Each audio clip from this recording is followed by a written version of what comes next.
Okay, so we are going to start rotational motion. Rotational motion एक ऐसा motion है जिसमें बॉडी के हर पार्टिकल का एंगुलर मोशन बिल्कुल एक जैसा होता है। Angular displacement, angular velocity, angular acceleration, ये सारा बॉडी का एक जैसा होता है। बॉडी का हर पॉइंट एक सर्कल में मूव कर रहा होगा। वो सारे सर्कल्स का रेडियस डिफरेंट होगा, बट उन सारे सर्कल्स का centre that lies on A common line, and that common line is called axis of rotation. Her particle circle में घूम रहा है, ये सर्कल में घूम रहा है, ये सर्कल में घूम रहा है, बट सबका रेडियस डिफरेंट है। This is R1, this is R2। जो एक्सिस से डिस्टेंस है वही रेडियस है। अब तुम देखोगे कि अगर body in a given time theta angle घूमा तो इसके हर पार्टिकल का एंगुलर डिस्प्लेसमेंट थीटा ही होगा, और क्योंकि in a given time angular displacement same है तो एंगुलर वेलोसिटी भी सबका एक जैसा ही होगा। ऐसे ही एंगुलर एक्सेलेरेशन भी सेम होगा, क्योंकि अगर एंगुलर वेलोसिटी सेम है एट एनी मोमेंट तो एक पार्टिकल का एंगुलर एक्सेलेरेशन अल्फा हो रहा होगा तो दूसरे का भी उतना ही होगा। So all angular variables theta, omega and alpha are same for all particles. अब ये एक्सिस ऑफ रोटेशन अगर फिक्स्ड है तो ऐसे रोटेशन को हम बोलते हैं pure rotation. Means axis of rotation is fixed. अगर एक्सिस ऑफ रोटेशन खुद भी मूव कर रहा हो तो उसको हम बोलते हैं कंबाइंड मोशन। कंबाइंड मोशन का मतलब है combined translation plus rotation. Combined motion का एक बहुत अच्छा एग्जाम्पल है रोलिंग मोशन।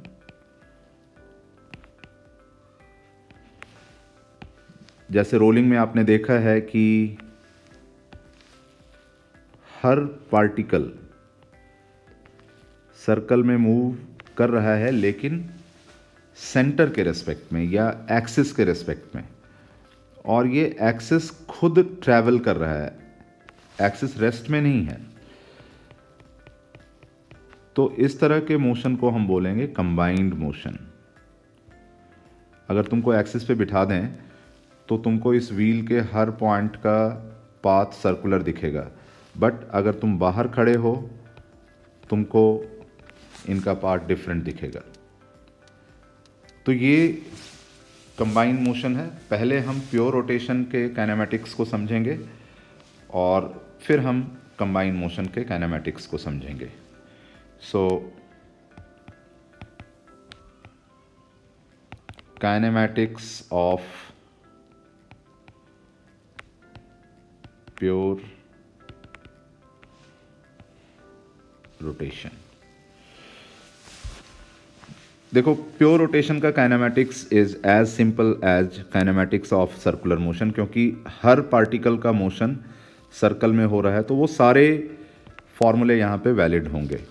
ठीक है, जैसे omega is D theta upon D T, alpha is D omega upon D T. जो डायरेक्शन ऑफ ओमेगा है ये कैसे बताते थे? हम ये बोलते थे कि अगर सर्कुलर मोशन ऐसे हो रहा है तो ओमेगा का डायरेक्शन आउटवर्ड होगा, और अगर सर्कुलर मोशन क्लॉकवाइज हो रहा है तो ओमेगा का डायरेक्शन इनवर्ड होगा। ये कौन सा रूल था? This was right hand rule. यही सेम चीज रोटेशन में भी हम फॉलो करेंगे। अगर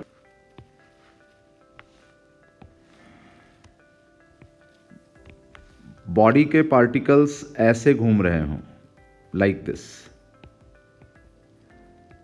मतलब अगर ऊपर से देखो तो ये एंटी क्लॉक घूम रहे हैं, तो इन दैट केस जो ओमेगा का डायरेक्शन होगा वो अपवर्ड होगा।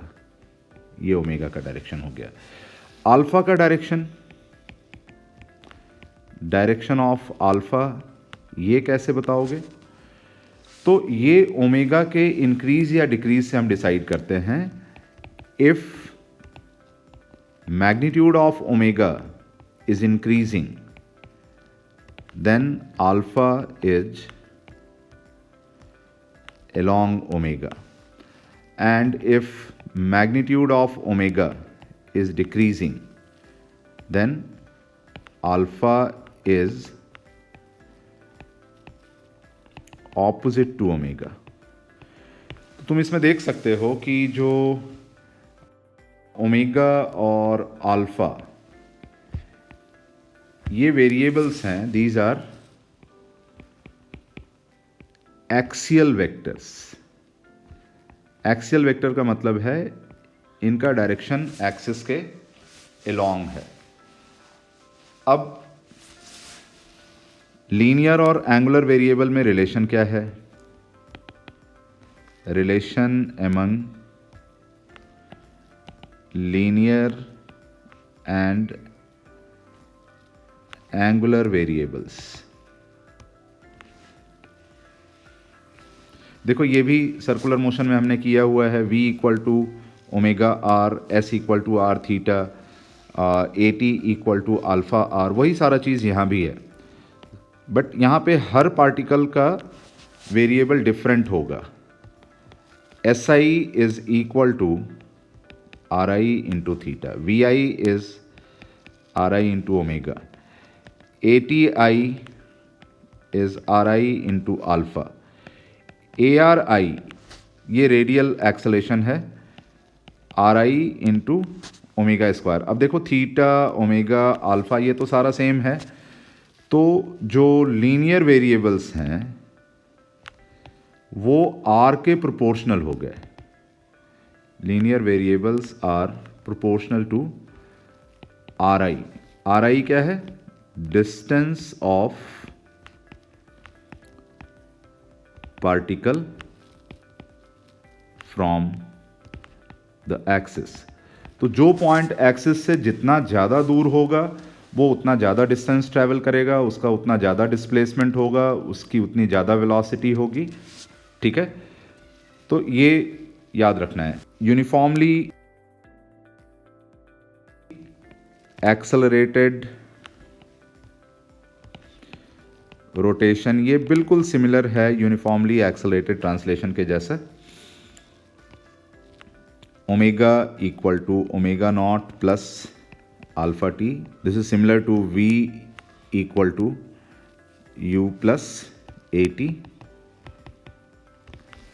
ऐसे theta equal to theta not plus omega not T plus half alpha T square.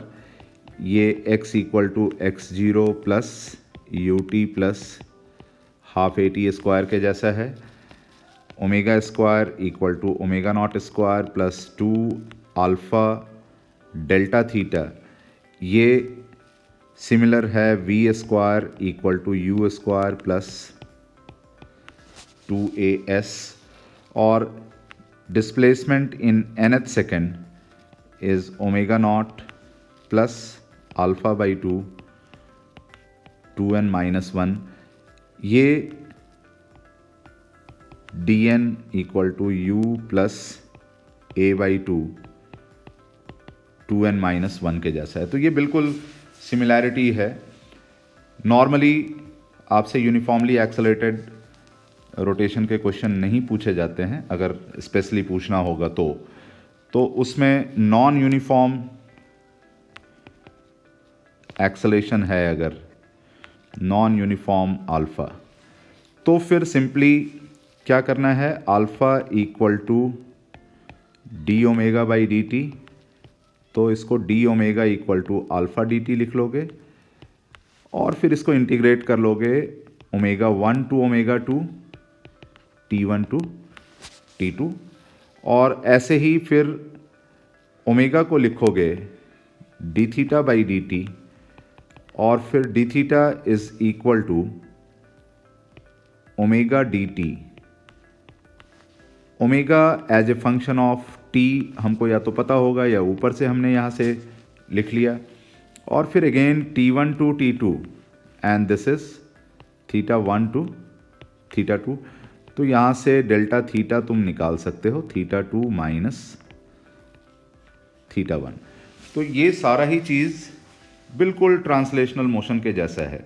ये याद रखना, अगर हम रोटेशन को एक स्पेशल मोशन के जैसा स्टडी करेंगे तो थोड़ी हमें दिक्कत होगी, बट अगर हम 1 to 1 कॉरेस्पॉन्डेंस इसका ट्रांसलेशन के अंदर ढूंढें तो हमको बहुत आसानी होती है, क्योंकि ट्रांसलेशनल मोशन को समझना ज़्यादा आसान होता है कंपेयर टू रोटेशनल मोशन। और आपने ऑलरेडी ट्रांसलेशनल मोशन किया हुआ है तो आप हर वेरिएबल को आइडेंटिफाई कर सकते हैं ट्रांसलेशनल मोशन के वेरिएबल के साथ।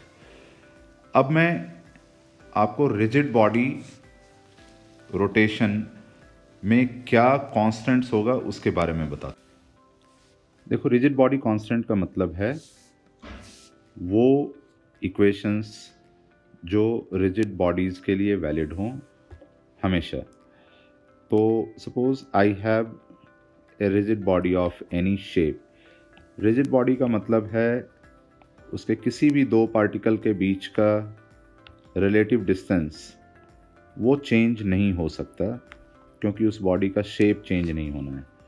तो सपोज़ हमारे पास कोई बॉडी है जिसके ऊपर मैंने दो पार्टिकल्स A और B दिखाए, and these particles have arbitrary motion, किसी भी डायरेक्शन में इनका मोशन हो रहा है। तो इनकी वेलोसिटीज़ में क्या रिलेशन होगा वो हम लिखना चाहते हैं। This is VA and this is VB। ये कुछ अल्फ़ा एंगल है और ये कुछ बीटा एंगल है। तो इस VB के दो कंपोनेंट्स होंगे, एक along the line AB और एक perpendicular to the line AB। ऐसे ही VA के दो कंपोनेंट्स होंगे, एक along the line AB और एक perpendicular to line AB। तो अब अगर हम चाहते हैं कि AB के बीच का डिस्टेंस L ये कांस्टेंट रहे, तो कंडीशन क्या होना चाहिए? This is VA cos alpha and this is VB cos beta, this is VB sin beta and this is VA sin alpha। तो इसका कंडीशन सिंपली यही होगा कि AB के अलोंग दोनों पार्टिकल का मोशन बिल्कुल एक जैसा हो या दोनों का डिस्प्लेसमेंट बिल्कुल एक जैसा हो। That is possible only when VA cos alpha is equal to VB cos beta. मतलब अगर ये पार्टिकल्स इस डायरेक्शन में इक्वली चलेंगे तो इनके बीच का डिस्टेंस चेंज नहीं होगा। सो this is called velocity constant। This is called velocity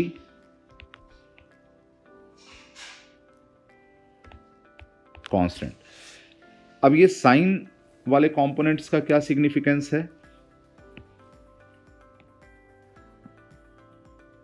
तो अगर मान लो साइन कंपोनेंट भी इक्वल होता तो एक पॉइंट के रेस्पेक्ट में दूसरे पॉइंट का कोई एंगुलर मोशन नहीं होता, लेकिन अभी देखो साइन कंपोनेंट्स डिफरेंट है। तो इसका मतलब A के रेस्पेक्ट में B का इतना मोशन हुआ, इतना, और ये कितना है? This is V B sine beta minus V A sine alpha. तो अब ये कितना एंगल बनाएगा, कितना एंगल थीटा ये घूमेगा? तो that will be equal to V B sine beta minus V A sine alpha divided by L. तो अगर यूनिट टाइम में इतना एंगल ये घूम रहा है तो इसी को हम बोलेंगे angular velocity omega. So omega is V B sine beta minus V A sine alpha divided by L. तो ये एंगुलर वेलोसिटी है of B with respect to A. But अब मैं तुमको बताऊं कि इस बॉडी के ऊपर कोई भी दो पॉइंट लोगे तो एक के रिस्पेक्ट में दूसरे की एंगुलर वेलोसिटी इतनी ही आएगी, क्योंकि ये एक रिजिड बॉडी है। ये पॉसिबल नहीं है कि ए के रिस्पेक्ट में बी 30 डिग्री एंगल घूम जाए और let's say at the same time C के रिस्पेक्ट में डी वो 60 डिग्री घूम जाए, क्योंकि फिर तो बॉडी डिस्टॉर्ट हो जाएगा। तो इसलिए ये पॉसिबल नहीं है। तो इसलिए हम इसको बोलते हैं angular velocity of the entire body, angular velocity of the body. अब अगर ऐसा है कि पूरे बॉडी की एंगुलर वेलोसिटी सेम है तो पूरे बॉडी का एंगुलर एक्सेलरेशन भी सेम होगा। Alpha will be D omega upon D T and this will B same for all the points of the body. तो पूरे बॉडी के लिए ये सेम ही होगा, ठीक है। अब एक्सेलरेशन का क्या कांस्टेंट है?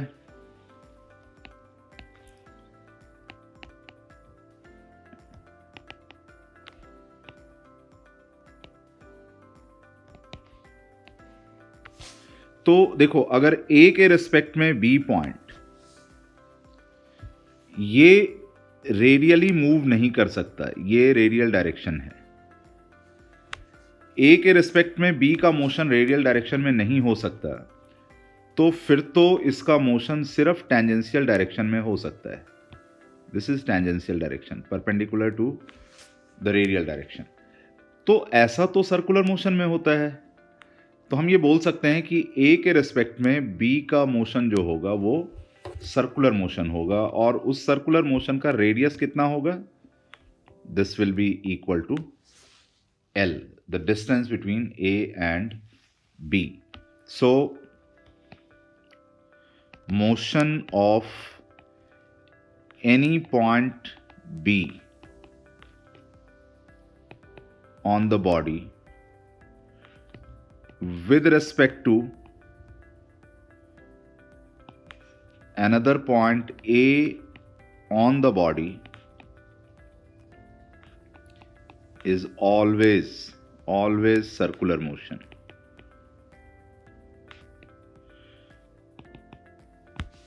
अब मुझे ये बताओ कि सर्कुलर मोशन अगर होगा तो फिर इस केस में पॉइंट B के पास दो एक्सेलरेशन होगा।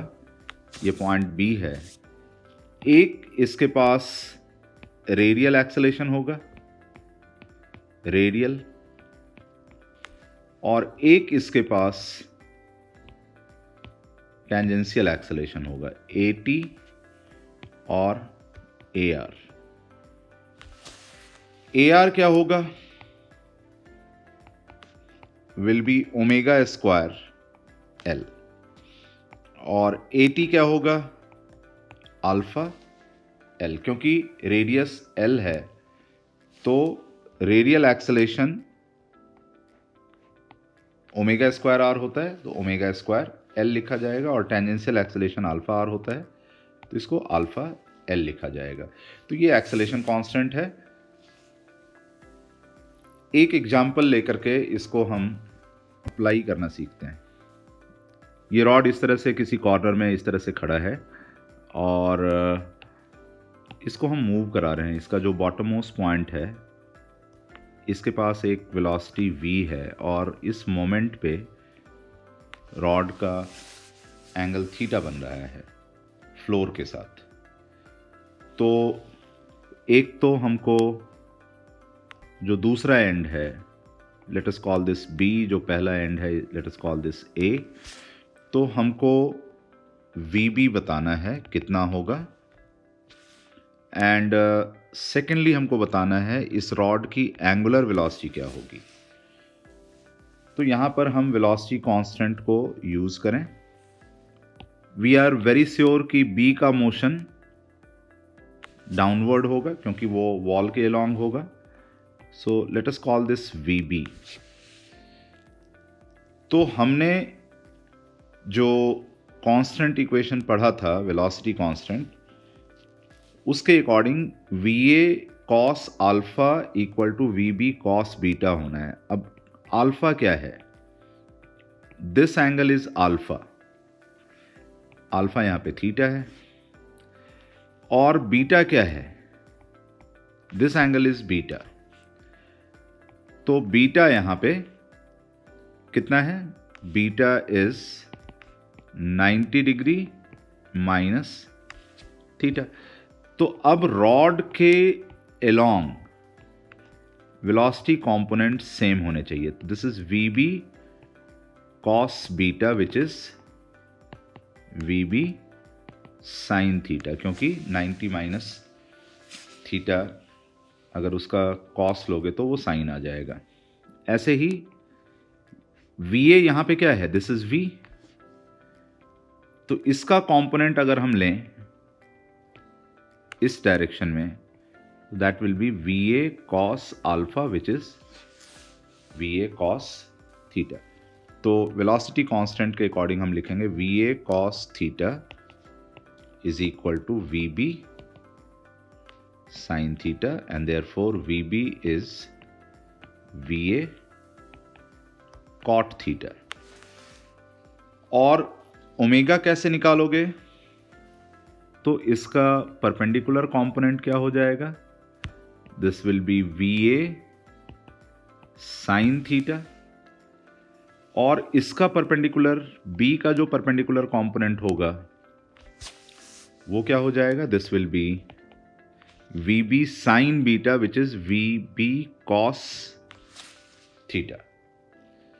तो अब अगर ओमेगा मुझे निकालना है तो इसके रिस्पेक्ट में इसका मोशन कितना होगा? देखो, this will be V A sine theta plus V B cos theta, क्योंकि एक दूसरे के ऑपोजिट जा रहे हैं, और डिवाइड करना होगा लेंथ ऑफ रॉड से विच इज एल।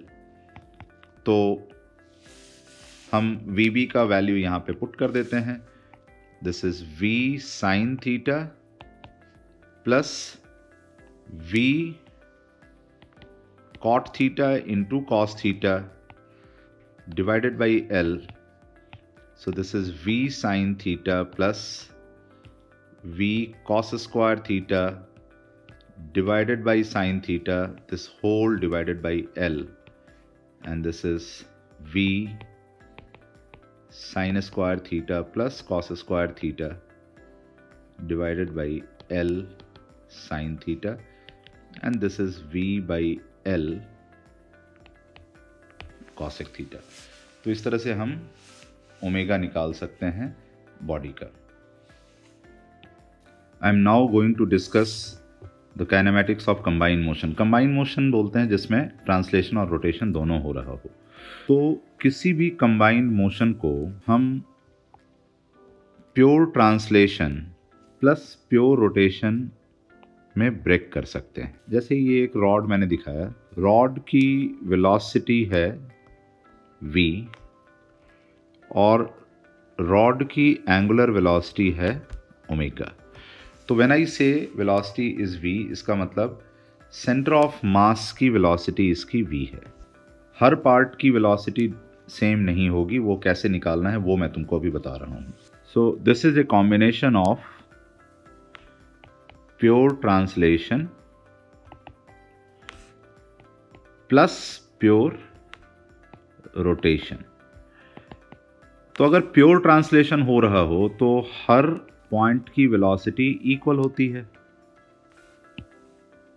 तो ये 3 पॉइंट्स मैंने दिखाए, top most point, centre point और बॉटम मोस्ट पॉइंट। इन तीनों की वेलोसिटी सेम होगी, v v v। और जो प्योर रोटेशन होता है वो सेंटर के रिस्पेक्ट में होता है। तो सेंटर के रिस्पेक्ट में फिर जो टॉप मोस्ट पॉइंट है वो रोटेशन की वजह से आगे जा रहा होगा, और जो बॉटम मोस्ट पॉइंट है वो रोटेशन की वजह से पीछे जा रहा होगा, और जो सेंटर खुद है उसका रोटेशन की वजह से कोई मोशन नहीं है। So this is omega into L by two, क्योंकि रोटेशन में v equal to omega R होता है। तो ये omega into L by two आगे हो गया, और ये omega into L by two पीछे की तरफ हो गया। तो अब अगर मैं इनको कंबाइन करूं तो जो टॉप मोस्ट पॉइंट है इसकी वेलोसिटी कितनी हो जाएगी? This will be v plus omega L by to. और जो बॉटम मोस्ट पॉइंट होगी इसकी वेलोसिटी होगी v minus omega L by to. और जो सेंटर है इसकी वेलोसिटी तो सिर्फ v होगी, क्योंकि इसको रोटेशन का कोई कंट्रीब्यूशन मिलने वाला नहीं है। तो ये तो है velocity profile of the rod. ऐसे ही हम एक्सेलेरेशन भी डिफरेंट पॉइंट्स का लिख सकते हैं।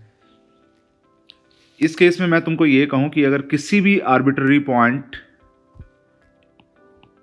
P का मुझसे पूछा जाए कि वेलोसिटी कितनी होगी ये बताओ, तो मैं क्या करूंगा, शुरू से ही इसको फॉलो करूंगा।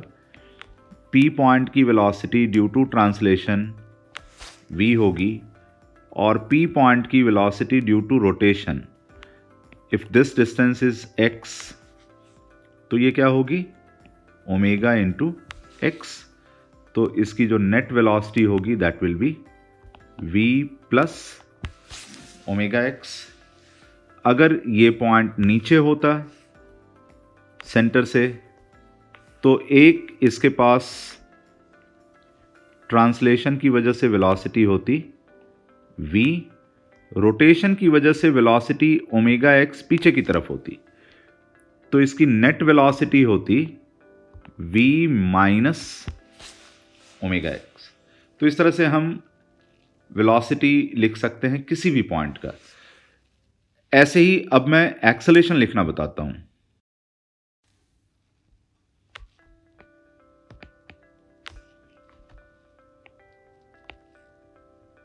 तो एक्सेलेरेशन प्रोफाइल अब मुझे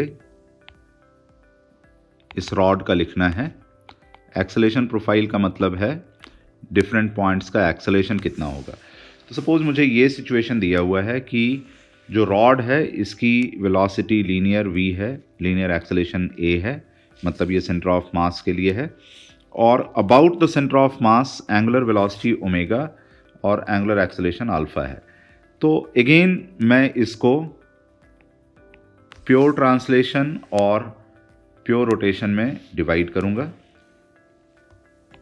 first is pure translation and second is for pure rotation। थोड़ा सा इसमें डिफरेंटली हमको सोचना है। जो प्योर ट्रांसलेशन है इसकी वजह से सारे पॉइंट्स का एक्सेलेरेशन सेम होगा, ए ये सब का एक्सेलेरेशन हमको सेम लिखना होगा, क्योंकि प्योर ट्रांसलेशन में ऐसा ही होता है। अब प्योर रोटेशन के बारे में सोचते हैं। क्योंकि सेंटर के रिस्पेक्ट में पूरे बॉडी का प्योर रोटेशन हो रहा है, तो सेंटर के रिस्पेक्ट में हर पॉइंट सर्कुलर मोशन कर रहा होगा, और due to circular motion centre के रिस्पेक्ट में हर पॉइंट के पास दो एक्सेलेरेशन होगा। एक होगा टेंजेंशियल एक्सेलेरेशन, क्योंकि ये इस तरह से सर्कल में जा रहा होगा तो इसका टेंजेंशियल एक्सेलेरेशन कितना हो जाएगा, अल्फा एल बाई टू। और एक होगा इस पॉइंट का radial acceleration omega square L/2। अब बॉटम मोस्ट पॉइंट को अगर देखो, इसका सर्कुलर पाथ ऐसे होगा, और क्योंकि रोटेशन ऐसे हो रहा है तो टेंजेंशियल एक्सेलेरेशन इसका बैकवर्ड होगा। This will be alpha L/2, और रेडियल एक्सेलेरेशन टुवर्ड सेंटर होगा, so it will be again omega square L/2, but इस बार अपवर्ड होगा। अब इन दोनों को कंबाइन कर लो, तो कंबाइन करने के बाद सिचुएशन क्या होगा? देखो, सेंटर के पास तो केवल ट्रांसलेशन वाला होगा एक्सेलेरेशन A, क्योंकि रोटेशन की वजह से तो इसको कुछ मिलना नहीं है। जो टॉप मोस्ट पॉइंट है इसके पास ट्रांसलेशन और रोटेशन दोनों का एक्सेलेरेशन है। ट्रांसलेशन का एक्सेलेरेशन A और इसी डायरेक्शन में रोटेशन की वजह से टेंजेंशियल एक्सेलेरेशन है, तो प्लस α/2 कर दो, अल्फा L/2, और रोटेशन की वजह से एक सेंट्रीपिटल एक्सेलेरेशन भी है, so this will B omega square L/2। अब बॉटम मोस्ट पॉइंट को देखो तो A तो आगे की तरफ है ट्रांसलेशन की वजह से, बट रोटेशन की वजह से जो अल्फा L/2 है वो पीछे की तरफ है, तो वो माइनस हो जाएगा। So this will B A minus alpha L/2, और रेडियल वाला वैसे ही रहेगा ओमेगा स्क्वायर L/2। तो अगर मैं एंड्स को A B ऐसे लिखता हूँ, this is A, this is B, A B, A B, और सेंटर को C लिख लो हर जगह, C। तो हम एक्सेलेरेशन ऑफ A और एक्सेलेरेशन ऑफ B ये वेक्टर फॉर्म में कैसे लिख सकते हैं? Will use this convention. ये x है, ये y डायरेक्शन है, तो AA is A plus alpha L/2 I cap minus omega square L/2 J cap, और AB क्या हो जाएगा? A minus alpha L/2 I cap plus omega square L/2 J cap. तो ऐसे किसी भी कंबाइन मोशन को तुम ट्रांसलेशन और रोटेशन में ब्रेक कर सकते हो। इसी का एक बहुत अच्छा एग्जाम्पल रोलिंग मोशन होता है, मैंने आपको बताया था अभी। तो रोलिंग के केस में हम डिफरेंट पॉइंट्स की वेलोसिटी और एक्सेलेरेशन क्या लिख सकते हैं वो मैं एक साथ आपसे लिखवाता हूँ, आप भी ट्राई करें। यू टेक 2-3 मिनट्स, और यहाँ पे जो पॉइंट्स मैंने मार्क किया है वो पॉइंट्स का वेलोसिटी और एक्सेलेरेशन तुमको लिखना है। ये सेंटर है, V वेलोसिटी, A एक्सेलेरेशन है सेंटर का, और ओमेगा और अल्फा ये एंगुलर एक्सेलेरेशन है। तो मैं तुमको कुछ पॉइंट्स मार्क करके दे रहा हूँ। This is A, this is B, this is C, and let's say this point is D। ये सेंटर के लेवल पे ही है। इनका वेलोसिटी और एक्सेलेरेशन आपको अपने आप लिखना है। You take 2 minutes, take a pause, take 2 minutes, write down the velocity and acceleration, and then match with the answer जो कि मैं अभी लिखने वाला हूँ।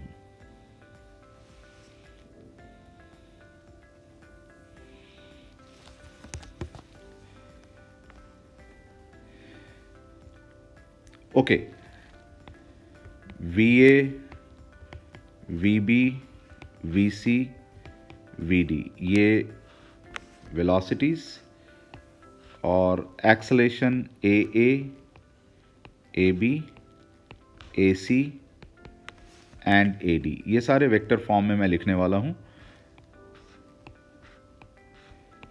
कन्वेंशन एज यूजुअल वही यूज़ करेंगे, horizontal X, vertical Y। A के पास एक वेलोसिटी ट्रांसलेशन की वजह से, और एक वेलोसिटी रोटेशन की वजह से, v and omega r they are in the same direction, तो क्या लिखा जाएगा? This will be v plus omega r I cap. b को अगर देखो तो b में एक वेलोसिटी ट्रांसलेशन की वजह से और एक वेलोसिटी रोटेशन की वजह से। रोटेशन की वजह से velocity is omega r but backward है, तो हम इसकी वेलोसिटी को लिखेंगे v माइनस ओमेगा आर आई कैप। c के पास केवल एक वेलोसिटी है ट्रांसलेशन की वजह से, रोटेशन की वजह से इसको कुछ मिलेगा नहीं, तो ये सिंपली हो जाएगा v आई कैप।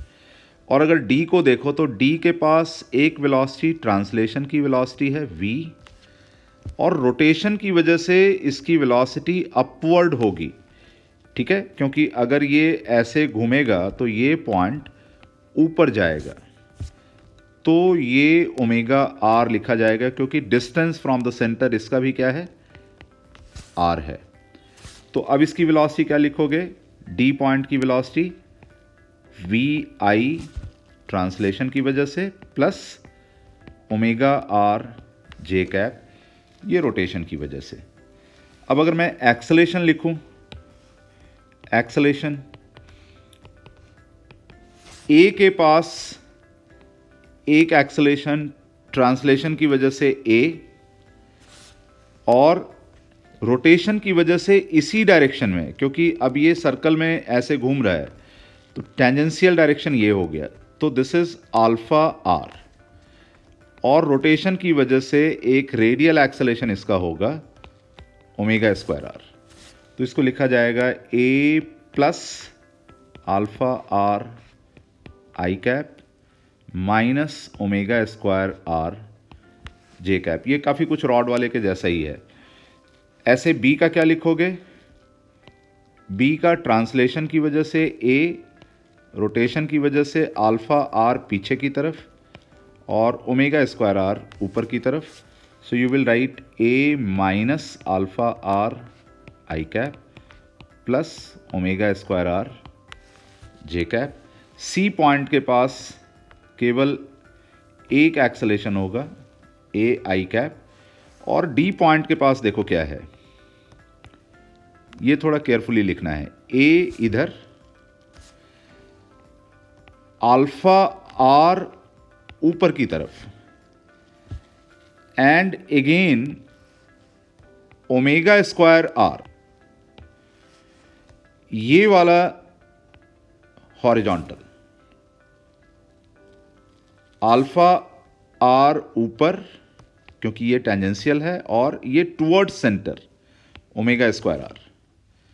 तो अब इसका एक्सेलेरेशन हम लिखेंगे A plus omega square R I cap plus alpha R J cap. तो बहुत कूलली, कॉन्फिडेंटली हर पॉइंट के लिए ट्रांसलेशन और रोटेशन इन दोनों का कंट्रीब्यूशन देखना है, वेलोसिटी में क्या है, एक्सेलेरेशन में क्या है, और आपसे कभी गलती नहीं होगी फिर। तो मैं ये सारा कांस्टेंट रिलेशन आगे यूज़ करने वाला हूँ जब हम रोलिंग मोशन करेंगे।